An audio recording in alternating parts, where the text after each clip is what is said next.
नमस्कार मित्रों, सितंबर मासिक राशिफल कार्यक्रम में आप सबका स्वागत है।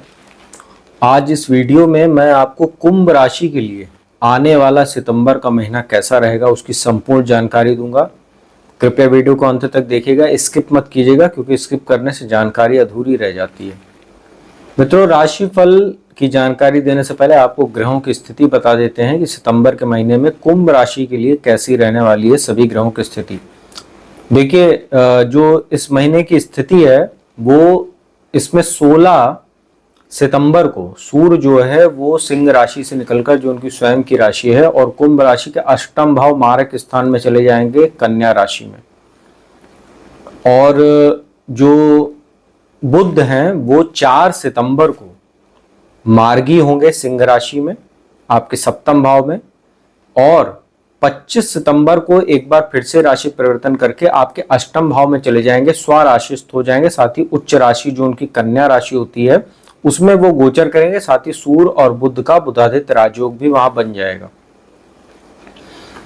इसके बाद जो शुक्र की बात करें तो शुक्र जो है वो 18 सितंबर तक तो आपके छठे भाव में है, माफ कीजिएगा आपके अष्टम भाव में है, नीच राशि में कन्या राशि में, और 18 सितंबर को वो निकलकर आपके भाग्य स्थान में चले जाएंगे तो अपनी स्वराशिस्थ हो जाएंगे तुला राशि में। इसके बाद जो मंगल की स्थिति है, मंगल पूरे महीने आपके पंचम भाव में रहने वाले हैं। जो मिथुन राशि है उसमें शनि पूरे महीने वक्री अवस्था में रहेंगे लग्न में कुंभ राशि में। बृहस्पति पूरे महीने आपके जो है चतुर्थ भाव में गोचर कर रहे हैं वृषभ राशि में। राहु जो है वो आपको पता ही होगा मीन राशि में है दूसरे भाव में, और जो केतु है वो अष्टम भाव में। तो यह है स्थिति ग्रहों की, साथ ही राशि परिवर्तन। अब आपको जानकारी देते हैं, सबसे पहले आपको जानकारी देते हैं बुध की, क्योंकि बुध 4 सितंबर को ही मार्गी हो जाएंगे आपके सप्तम भाव में और सप्तम भाव में रहेंगे। यहाँ पर सूर्य भी 16 सितंबर तक रहने वाले हैं साथ में, तो बुधादित्य राजयोग बनेगा। शनि से दृष्ट भी रहेंगे।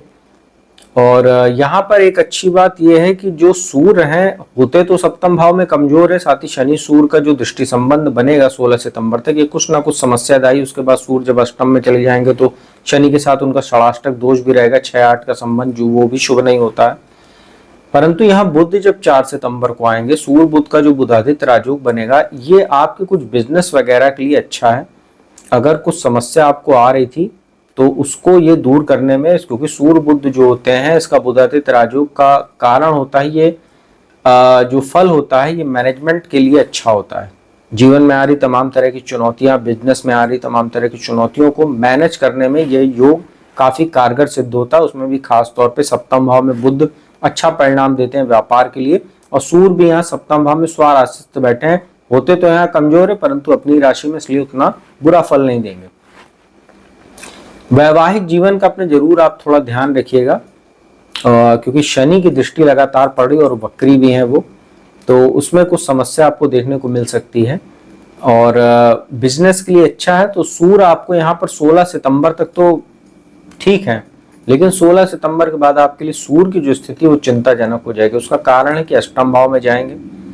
अष्टम भाव में जाएंगे तो यहाँ पर 2 दिन के लिए तो शुक्र भी साथ में रहेंगे, उसके बाद वो निकल जाएंगे भाग्य स्थान में चले जाएंगे। परंतु केतु के साथ सूर्य का ग्रहण दोष बनेगा, राहु से दृष्टि संबंध बन जाएगा, 7वीं दृष्टि पड़ेगी राहु की, और शनि के साथ षडाष्टक दोष बनेगा। तो अब यहां से जो स्थिति 16 सितंबर के बाद से बनेगी, सूर्य आपके लिए तमाम तरह की चुनौतियां पैदा कर सकते हैं। तो स्वास्थ्य संबंधी समस्या आपको हो सकती है, हड्डियों में दर्द, माइग्रेन की समस्या अगर पहले से तो बढ़ सकती है, नसों में समस्या, आंखों में समस्या, दुर्घटना आदि के योग बन सकते हैं। पिता का स्वास्थ्य प्रभावित कर सकते हैं, पिता के साथ मतभेदों को पैदा कर सकते हैं, विचार न मिलने से कहीं ना कहीं परिवार का माहौल खराब होना, वाणी आपकी दूषित हो सकती है क्योंकि दूसरे भाव में राहु भी बैठे और सूर्य की भी दृष्टि पड़ेगी। तो ये जो स्थिति आपके लिए बन रही है ये समस्यादायी स्थिति आपके लिए 16 सितंबर के बाद से पूरे महीने रहने वाली, तो इसका आपको विशेष ध्यान रखना है। इसके बाद मित्रों जो शुक्र हैं वो शुक्र की बात कर लेते हैं। शुक्र जो है वो भाग्य स्थान में आपके आ जाएंगे। शुक्र जो होते हैं वो चतुर्थेश और भाग्येश होकर भाग्य स्थान में केंद्रीय त्रिकोण के राजयोग में रहेंगे 25 सितंबर के बाद से, माफ कीजिएगा 18 सितंबर के बाद से। तो पूरे महीने रहेंगे 18 सितंबर के बाद से। तो यहाँ पर जो स्थिति है, थोड़ी भौतिक सुख साधनों में वृद्धि होगी, भाग्य में आपके कुछ ना कुछ आपको सहूलियत मिलेगी, भाग्य वृद्धि कारक समय कह सकते हैं। छोटे भाई बहनों से संबंध आपके सुधरेंगे, मित्रों का आपको कहीं ना कहीं सहयोग मिलेगा, घूमने फिरने के लिए, टूर्स एंड ट्रैवल्स के लिए अच्छा समय कह सकते हैं ये, और अच्छा है ये समय आपके लिए। शुक्र आपको भौतिक सुख साधन की प्राप्ति भी कराएंगे, माता की ओर से भी आपको कुछ उपहार आदि की प्राप्ति हो सकती है। तो बढ़िया समय आपके लिए कह सकते हैं ये। और शुक्र की स्थिति अच्छी है। इसके बाद बात कर लेते हैं, फिर से बुध की बात करते हैं, क्योंकि बुध एक बार फिर से राशि परिवर्तन करेंगे और 25 सितंबर को जब ये राशि परिवर्तन करेंगे तो आपके अष्टम भाव में आ जाएंगे। हालांकि यहाँ पर वो अपनी ही राशि में रहेंगे और उच्च राशि में रहेंगे, स्वराशिस्तों का अष्टम भाव में रहेंगे, तो विपरीत राजयोग रहेगा। सूर्य बुध का बुधादित्य राजयोग यहाँ एक बार पुनः बन जाएगा, परंतु यहाँ बुध और केतु का जड़त्व दोष भी बनेगा और राहु की दृष्टि होगी और शनि से षडाष्टक दोष भी रहेगा। अब यहाँ से जो बुध की स्थिति बनने वाली है वो आपके लिए थोड़ी सी परेशानी हो सकती है। सूर्य पहले से ही आपको स्वास्थ्य संबंधी समस्या दे रहे थे, बुध आएंगे तो यहाँ पर आपको कहीं ना कहीं skin infection, skin allergy, viral वगैरह का सीजन भी चलेगा तो दिक्कत हो सकती है, थ्रोट इन्फेक्शन वगैरह, स्किन डिजीज जैसे फोड़े फुंसी आदि, हेयर डैंड्रफ वगैरह, हेयर फॉल वगैरह, ये सब स्थितियां आपको देखने को मिलेगी। हालांकि बुध अष्टम में है तो आपको शेयर मार्केट आदि से अचानक धन लाभ भी करा सकते हैं, क्योंकि केतु भी बैठे हैं, केतु भी अचानक धन लाभ का योग बनाते हैं अष्टम में, और अष्टम भाव वैसे भी अचानक होने वाली घटनाओं का घर होता है। परंतु ओवरऑल ये स्थितियां आपके फेवर में नहीं रहेंगी। धन के लिहाज से ठीक है, रिसर्च आदि के क्षेत्र से जुड़े हुए, कोई पीएचडी कर रहे हैं किसी क्षेत्र में, या आप रिसर्च का काम करते हैं, ज्योतिष में आपकी रुचि है, या तंत्र मंत्र ज्योतिष गुप्त विज्ञान में अगर आपकी गुप्त विद्या में रुचि है, तो बुध यहाँ पर आपको फेवर कर सकते हैं। बाकी स्वास्थ्य के लिहाज से कतई अच्छा नहीं, इसका आप ध्यान रखिएगा। इसके बाद मंगल की बात करते हैं। मंगल जो है तीसरे भाव के स्वामी और दशम भाव के स्वामी होकर आपके पंचम भाव में है, और यहाँ पर दशमेश होकर पंचम में है, तो ये केंद्र त्रिकोण का राजयोग इसको कहेंगे। तो पंचम में मंगल रहेंगे, अष्टम पे दृष्टि, लाभ स्थान पे दृष्टि, द्वादश पे दृष्टि। तो संतान के स्वास्थ्य का ध्यान रखिएगा, और जो उनका जो समय चल रहा है, क्योंकि पूरे महीने यहाँ मंगल रहने वाले हैं, जिन महिलाओं का, कुंभ राशि की जो महिलाएं हैं जिनका डिलीवरी का समय चल रहा है, उनको विशेष सावधानी बरतनी है। कोई कॉम्प्लिकेशन वगैरह भी हो सकता है, तो इसका ध्यान रखिएगा, चिकित्सीय परामर्श लेते रहिएगा। मान सम्मान जरूर बढ़ेगा। टेक्निकल फील्ड से जुड़े हुए लोगों के लिए, इंजीनियर आदि जो लोग हैं या इंजीनियरिंग की पढ़ाई कर चुके, नौकरी आदि की तलाश में, उनके लिए मंगल बहुत अच्छा है और मान सम्मान बढ़ाएगा। लाभ स्थान पर दृष्टि जो पड़ रही है, बहुत अच्छी स्थिति आपके लिए है। लाभ में वृद्धि, व्यापार के लिए अच्छा है, एक्सपोर्ट इम्पोर्ट के लिए अच्छा है, विदेश जाकर पढ़ने के लिए, विदेश जाकर बिजनेस करने के लिए, ऐसे लोगों के लिए बहुत अच्छा समय है। और द्वादश पे जो दृष्टि पड़ रही, कोर्ट कचहरी जुड़े हुए मामलों में भी कहीं ना कहीं कुछ बुद्धि कौशल के माध्यम से आप सेटलमेंट अच्छे से कर ले जाएंगे। थोड़ा बहुत आपके खर्चों में जरूर बढ़ोतरी कराएगा, इसका आप ध्यान रखिएगा। इसके बाद बात करते हैं बृहस्पति की बात करते हैं, जो बहुत ही अच्छी स्थिति में बैठे हैं। और आपको एक अच्छी चीज बता देते हैं कि जितनी भी समस्याएं आपकी आएंगी, उसमें से 25-30% जो समस्याएं हैं वो बृहस्पति अपने आप ही खत्म कर देंगे, क्योंकि केंद्र में बैठे हुए, पूरे महीने यहाँ बैठे हैं, मार्गी भी हैं। तो केंद्र में जब बृहस्पति बैठ जाते हैं तो भले बाकी के जो ग्रह होते हैं अगर अशुभ परिणाम भी दे रहे हैं, उसमें बृहस्पति कहीं ना कहीं बचाने का काम करते हैं, एक गुरु की भूमिका निभाते हैं। चतुर्थ भाव में बैठे हुए हैं, दूसरे भाव के स्वामी हैं और लाभ भाव के स्वामी होकर चतुर्थ भाव में है। तो लाभेश का सुख भाव में बैठना भौतिक सुख साधन की वृद्धि कराता है, मान सम्मान बढ़ाता है, जनता में लोकप्रियता बढ़ाता है। धनेश होकर यहाँ बैठे हैं तो आपका जो खर्चा वगैरह है वो भौतिक सुख साधन पर हो सकता है। भूमि भवन की अगर आप खरीदारी करना चाह रहे हैं तो अच्छा समय आपके लिए कह सकते हैं। और ठीक है, माता और पिता के सम्मान कीजिए, उनका आशीर्वाद लीजिए, तो ये बृहस्पति आपको और अच्छा फल देंगे। गुरुजनों का आशीर्वाद लीजिए। शिक्षा के क्षेत्र से जुड़े हुए लोग, धर्म कर्म के क्षेत्र से जुड़े हुए लोग जो लोग हैं, या लॉ की फील्ड से जुड़े हुए लोग हैं, उनके लिए बेहतर समय। बृहस्पति की दृष्टि लगातार दशम भाव पर पड़ती रहेगी, मित्र दृष्टि है वृश्चिक राशि पर, मंगल की राशि पर, अच्छा है आपके लिए।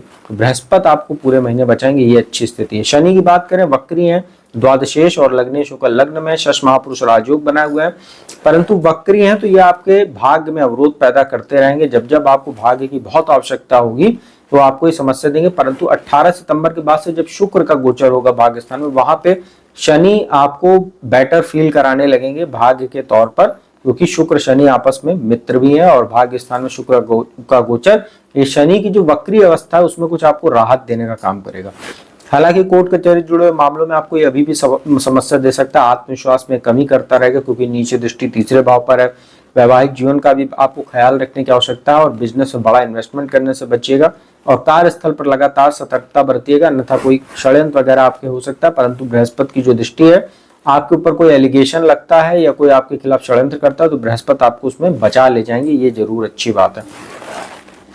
राहु की बात कर लेते हैं। राहु आपके दूसरे भाव में, वाणी दोष की समस्या आपको लगातार बनी हुई, ओवर कॉन्फिडेंस, ओवर स्मार्टनेस की वजह से लगातार आप कहीं ना कहीं समस्याओं में फंस जा रहे होंगे, आपको ऐसा फील हो रहा होगा और बनते बनते काम आपके बिगड़ रहे होंगे। और पैतृक संपत्ति जुड़े मामलों में भी ये राहु समस्या पैदा करता है दूसरे भाव में।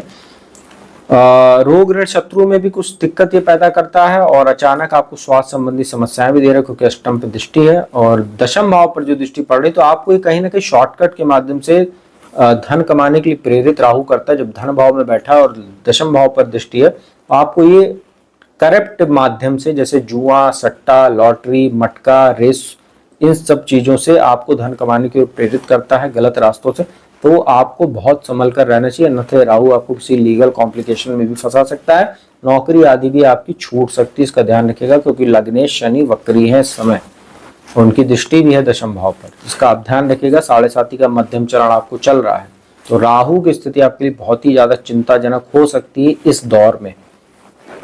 केतु की बात करें, केतु अष्टम में, लगातार स्वास्थ्य संबंधी समस्याएं, अचानक खर्चों में बढ़ोतरी, धन लाभ तो करा रहे हैं परंतु खर्चे भी उसी हिसाब से आपके बने रहेंगे।